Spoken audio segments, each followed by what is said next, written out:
মৃত নারীর স্বামী, পুত্র, কন্যা কে কতটুকু সম্পত্তি পাবে জানতে হলে সম্পূর্ণ ভিডিও জুড়ে আমাদের সঙ্গেই থাকুন। আসসালামু আলাইকুম রহমতুল্লাহ। মুসলিম উত্তরাধিকার আইন বা ফারাইজ অনুযায়ী মৃত নারীর পুত্র কন্যা থাকার কারণে মৃত নারীর মোট সম্পত্তির 4/1 বা 4 আনা সম্পত্তি পাবে স্বামী। স্বামীকে 4/1 বা 4 আনা সম্পত্তি দেওয়ার পর অবশিষ্ট সম্পত্তি হতে পুত্র ও কন্যাগণ পাবে 2:1 অনুপাতে, অর্থাৎ কন্যা 1 ভাগ, পুত্র 2 ভাগ। কন্যা 1 অংশ, পুত্র 2 অংশ। কন্যা যদি পায় 1%, পুত্র পাবে 2%। কন্যা যদি পায় 2%, পুত্র পাবে 4%। কন্যা যদি পায় 3%, পুত্র পাবে 6%। মনে করি সালেহা বেগম মৃত্যুকালে 12% সম্পত্তি, 2 কন্যা 1 পুত্র ও স্বামী রেখে মৃত্যুবরণ করেন। এখন কে কতটুকু সম্পত্তি পাবে?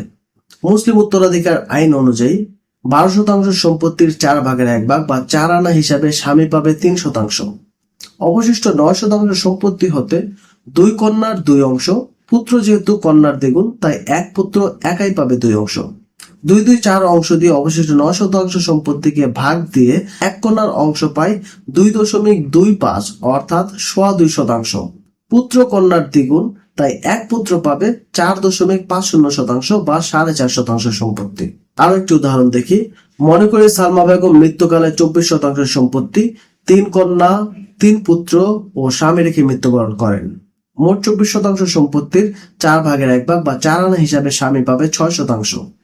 অবশিষ্ট 18% সম্পত্তি হতে 3 কন্যার 3 অংশ, আর পুত্র যেহেতু কন্যার দ্বিগুণ তাই 3 পুত্রের 6 অংশ।